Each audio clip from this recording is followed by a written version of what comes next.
आज हम डिस्कस करेंगे इम्पॉर्टेंट करंट अफेयर्स ऑफ 3 जुलाई 2020 जो गवर्नमेंट एग्जाम के लिए काफ़ी इम्पॉर्टेंट है। आपने अभी तक अगर जी टीवी एजुकेशन एंड एग्ज़ाम का चैनल सब्सक्राइब नहीं किया है तो प्लीज़ सब्सक्राइब कर लीजिए, क्योंकि हम हर रोज़ इम्पॉर्टेंट करंट अफेयर्स आपके सामने लाते रहेंगे। तो चलिए अब शुरू करते हैं। वर्ल्ड बैंक ने हाल ही में गंगा पुनरुद्धार कार्यक्रम के लिए कितने करोड़ डॉलर की सहायता राशि मंजूर की है? इसका सही आंसर होगा 40 करोड़ डॉलर की।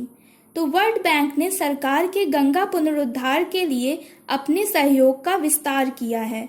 वर्ल्ड बैंक हाल ही में गंगा पुनरुद्धार कार्यक्रम के लिए 40 करोड़ डॉलर या 3000 करोड़ रुपए की सहायता मंजूर की है।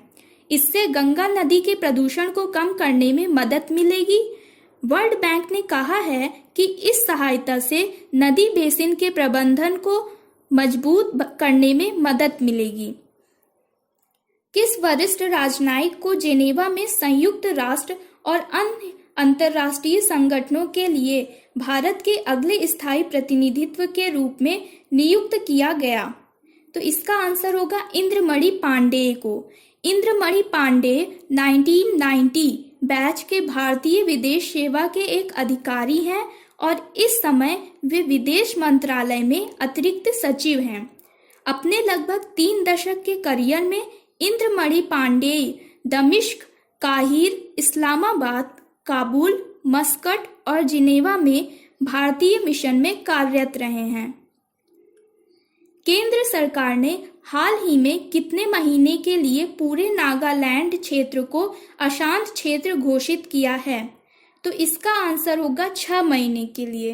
नागालैंड राज्य में हो रहे आतंकी विद्रोह और आतंकी गतिविधियों के चलते राज्य को पहले भी कई बार अशांत क्षेत्र घोषित किया जा चुका है।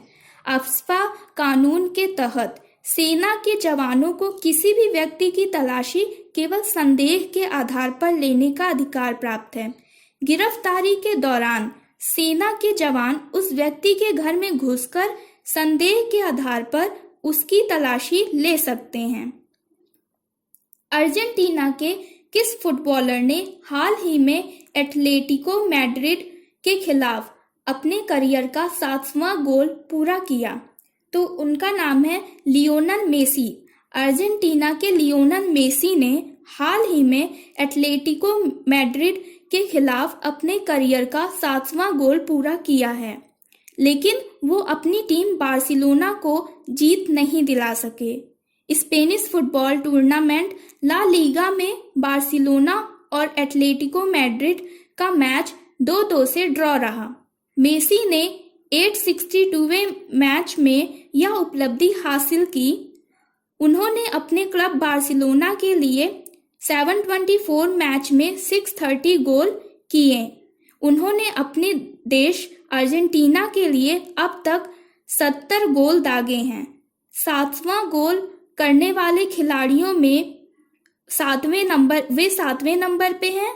अब तक सबसे ज्यादा 805 गोल ऑस्ट्रेलिया के जोसेफ बिकॉन ने किए हैं। आईसीसी के अध्यक्ष शशांक मनोहर के पद छोड़ने के बाद निम्न में से किसे चुनाव होने तक अंतरिम अध्यक्ष नियुक्त किया गया? तो इसका सही उत्तर होगा इमरान ख्वाजा को। अंतर्राष्ट्रीय क्रिकेट परिषद के चेयरमैन शशांक मनोहर ने अपने 2 साल के 2 कार्यकाल पूरा करने के बाद त्याग पत्र दे दिया है। जब तक नए चेयरमैन की नियुक्ति नहीं हो जाती तब तक डिप्टी चेयरमैन इमरान ख्वाजा उनकी जगह लेंगे। शशांक मनोहर ने नवंबर 2015 में आईसीसी चेयरमैन का पद संभाला था। शशांक मनोहर इससे पहले 2008 से 2011 तक भारतीय क्रिकेट बोर्ड के अध्यक्ष भी रहे। आईसीसी बोर्ड के अगले हफ्ते तक अगले चेयरमैन के चुनाव की प्रक्रिया स्वीकृत देने की उम्मीद है। हाल ही में किस संस्था ने भारत के 6 राज्यों में शिक्षा में सुधार हेतु लगभग 3700 करोड़ रुपए के ऋण की मंजूरी प्रदान की है?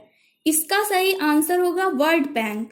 वर्ल्ड बैंक ने भारत में शिक्षा में सुधार से जुड़े कार्यों के लिए करीब 3700 करोड़ रुपए के कर्ज को मंजूरी दी है।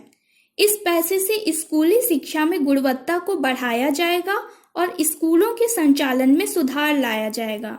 इससे 15 लाख स्कूलों के 6 से 17 साल तक की आयु के 25 करोड़ स्टूडेंट्स और 1 करोड़ से अधिक टीचर्स को फायदा पहुंचेगा। राष्ट्रीय डाक कर्मचारी दिवस निम्न में से किस दिन मनाया जाता है? इसका सही उत्तर होगा 1 जुलाई को। हर साल 1 जुलाई को राष्ट्रीय डाक कर्मचारी दिवस मनाया जाता है। इस दिवस को पूरी दुनिया में डाक कर्मचारियों द्वारा दी गई सेवाओं को सम्मान देने के लिए मनाया जाता है। भारत में कोविड-19 महामारी के दौरान डाक सेवाओं में विविधता आई है। अब डाक विभागों में कार्यकर्ता नए कोरोना योद्धा बन गए हैं, जो कोविड-19 के खिलाफ भारत की लड़ाई में बहुत ही अहम भूमिका निभा रहे हैं। फिच रेटिंग्स ने 2021-22 में विकास दर के अनुमान को 9.5% से घटाकर कितने प्रतिशत कर दिया है? इसका सही उत्तर होगा 8%। फिच रेटिंग्स ने वित्त वर्ष 2021-22 के लिए भारत की वृद्धि दर के अनुमान को घटाकर 8% कर दिया है। एजेंसी ने पिछले माह इसके 9.5% रहने का अनुमान लगाया था। इसने चालू वित्त वर्ष 2019-20 के दौरान अर्थव्यवस्था में 5% संकुचन मतलब इकोनॉमिक कॉन्ट्रैक्शन के अपने पिछले अनुमान में कोई बदलाव नहीं किया। भारतीय अर्थव्यवस्था की 2019-20 में अनुमानित वृद्धि दर 4.5% रही। 3 जुलाई को राष्ट्रीय फ्राइड क्लैम दिवस मनाया जाता है। फ्राइड क्लैम ब्रेड के टुकड़ों में लपेटे होने और इसे आगे स्ट्रिप करने के बाद क्लैम को डीप फ्राई करने की प्रक्रिया है। यह तले हुए टुकड़ों को तैयार करने का एक पारंपरिक तरीका है। तो आज के लिए बस